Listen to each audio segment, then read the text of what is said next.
இன்று நாம் அதன் தொடர்ச்சியாக பார்க்கவிருப்பது அத்தியாயம் 3 வசனம் 3. அதாவது இதில் மாலிக் அவ் தீன். மாலிக் என்றால் அரசன், யவ் என்றால் டே அதாவது நாள், தீன் என்றால் இஸ்லாம். ஃபார் எக்ஸாம்பிள் அதில் அந்த தீனுக்கு 3வது அத்தியாயம் வசனம் 19 இறைவன் என்ன சொல்லுகின்றான் என்றால், தீனுக்கு விளக்கமாக நிச்சயமாக தீன் என்பது இஸ்லாம் என்று இறைவன்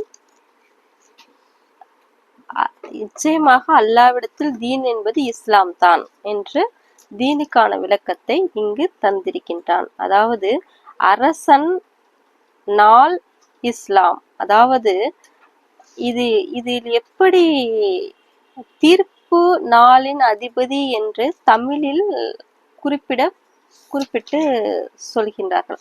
அது எப்படி என்று பார்த்தோம் என்றால் 82வது அத்தியாயம் வசனம் 17 இறைவன் நியாய தீர்ப்பு நாள் என்னவென்று உமக்கு அறிவிப்பது எது? அதாவது தீன் என்று வரும். நியாய தீர்ப்பு நாள் என்பதற்கு அரபியில் தீன் என்று வரும். அதனால்தான் நியாய தீர்ப்பு நாள் என்னவென்று உமக்கு அறிவிப்பது எது?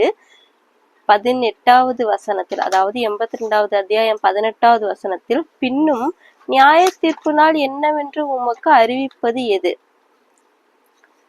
82வது அத்தியாயம் 19வது வசனத்தில், அந்நாளில் ஒருவர் மற்றவருக்கு எதுவும் செய்ய சக்தி பெறார், அதிகாரம் முழுவதும் அன்று அல்லாஹ்வுக்கே. இன்னொரு முறை இந்த 19வது வசனத்தையே நான் சொல்கின்றேன். அந்நாளில் ஒருவர் மற்றவருக்கு எதுவும் செய்ய சக்தி பெறார், அதிகாரம் முழுவதும் அன்று அல்லாஹ்வுக்கே.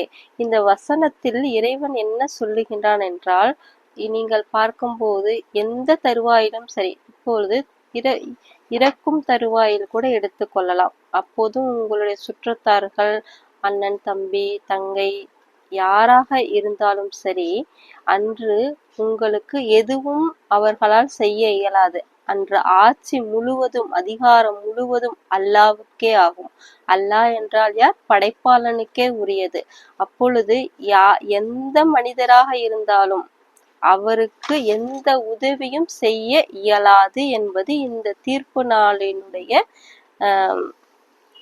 பொறுப்பு இறைவனுக்கே ஆகும். தீர்ப்பு நாள் என்பது இறைவன் தான் நியாயமான தீர்ப்பு தருபவன். அப்படி என்றால் நம்மை சுற்றி 1000 பேர் இருந்தாலும் அவர்கள் நமக்கு உதவி செய்ய இயலாதவர்களாகவே இருப்பார்கள். இது தீமைக்கானதாக எடுத்துக்கொள்ளலாம். இந்த உலகத்திலேயே நன்மைக்கானதாகவும் நாம் எடுத்துக்கொள்ளும் பொழுது,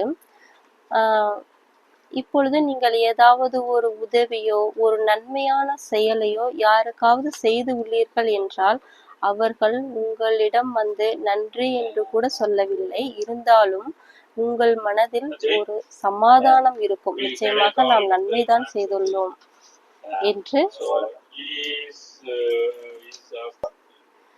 நிச்சயமாக நம் மனதில் அப்பொழுது ஒரு சமாதானம் இருக்கும். நாம் நன்மைதான் செய்தோம், அவர்கள் யார் இருந்தாலும் பாராட்டவில்லையே என்று கவலையும் அப்போது நாம் படமாட்டோம். நாம் நன்மை செய்தோம் அப்படி என்ற சமாதானம் இறைவன் நமக்கு ரிவார்டாக கொடுப்பார். நிச்சயமாக நம்முடைய மனதில் இறைவன் அந்த ஒரு சமாதானத்தை கொடுப்பதுதான் அந்த தீர்ப்பு.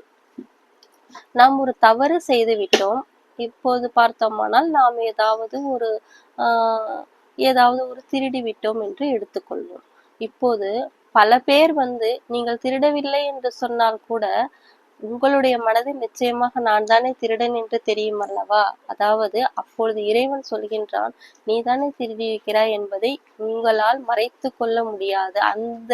அந்த எண்ணத்தை நிச்சயமாக உங்களால் எடுத்து விடவே முடியாது. அதை இறைவன் நிச்சயமாக உங்கள் மனதில் போட்டுக்கொண்டேதான் இருப்பாரே தவிர அதை உங்களால் மறைக்கவோ டெலீட் செய்யவோ எதுவும் செய்ய முடியாது. அந்த எண்ணம் வந்து கொண்டேதான் இருக்கும். 1000 பேர் உங்களை திருடவில்லை என்று சொன்னாலும் நீங்கள் தான் திருடினீர்கள் என்றால் நிச்சயமாக இறைவன் உங்கள் மனதில் சொல்லிக் கொண்டே இருப்பார், நீதானே திருடிட்டாய் அப்படி என்று சொல்லிக் கொண்டிருப்பார். அதாவது நன்மையிலும் சரி தீமையிலும் சரி இறைவன் உங்களிடம் அனைத்திலும் உங்களிடம் பேசிக்கொண்டேதான் இருக்கிறார். தீர்ப்பு அங்கு நடைபெற்று கொண்டேதான் இருக்கும். அதாவது நியாயமான தீர்ப்பு என்பது மறுமையிலும் சரி, இன்மையிலும் சரி, அதாவது நீங்கள் இந்த உலகத்தில் இருக்கும் பொழுதும் சரி, இருந்த பிறகும் சரி, நிச்சயமாக இறைவன் நியாயமான தீர்ப்பை ஒன்றே வழங்குவான் என்று பல அத்தியாயங்களில், பல வசனங்களில் இறைவன் நமக்கு குறிப்பிட்டு உள்ளார். அதாவது இந்த தீர்ப்பு நாளின் அதிபதி என்றால் இவர் ஒருவரே அதிபதியாக இருக்கின்றார் தீர்ப்பு செய்வதற்கு. இன்னொரு அத்தியாயத்தை நான் சொல்கின்றேன். 56வது அத்தியாயத்தை எடுத்துக்கொள்ளவும். 56வது அத்தியாயத்தில் 83வது வசனத்தில் நன்றாக இதை கவனமாக உற்று படித்து பாருங்கள். அதில் மரண தருவாயில் ஒருவனின் தொண்டை குழியை அடைக்கும் போது அந்நேரம் நீங்கள் பார்த்து கொண்டிருக்கிறீர்கள். ஆயினும் நாமோ அவனுக்கு உங்களை விட சமீபமாக இருக்கிறோம். எனினும் நீங்கள் பார்ப்பவர்கள் இல்லை. எனவே கூலி கொடுக்கப்பட மாட்டீர்கள் என்று இருந்தால் நீங்கள் உண்மையாளராக இருப்பின் அவரை மீற வைத்திருக்கலாமே. அப்படி என்று இறைவன் கூறுகின்றான். இதில் என்ன சொல்ல விரும்புகின்றான் என்றால், நீங்கள் தொண்டைக்குழியை ஒருவன் அடையும் பொழுது நீங்கள் சுற்றத்தார்கள் இருந்தாலும் சரி, உண்மையாளராக நீங்கள் இருந்தாலும் சரி, அவரை காப்பாற்றி இருக்கலாம் இல்லையா? நீங்கள் ஏதாவது செய்து ஏதாவது பண்ணி இருக்கலாம் இல்லையா?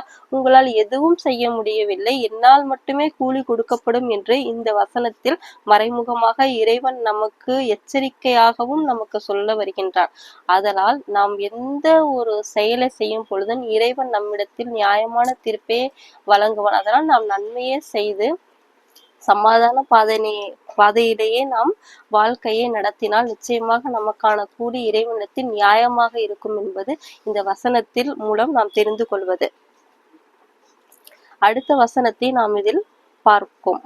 அத்தியாயம் 1 வசனம் 4 அதாவது தீர்ப்பு நாளின் அதிபதி என்று 3வது வசனத்தில் பார்த்தோம். அதற்கான ஆயத்துக்களை குறிப்பிட்டு மறுமுறை சொல்கின்றேன். தீன் என்பது, இஸ்லாம் என்பது 3வது அத்தியாயம் 19வது வசனத்திலும், பிறகு 82வது அத்தியாயம் 17வது வசனத்தில் தீர்ப்பு நாளை பற்றியும், 56 அத்தியாயம் 83வது வசனத்திலிருந்து 87வது வசனம் வரையில் உங்களால் எதுவும் செய்ய இயலாது, ஆட்சி முழுவதும் அன்று எனக்கே சொந்தமானது, அதிகாரம் முழுவதும் அன்று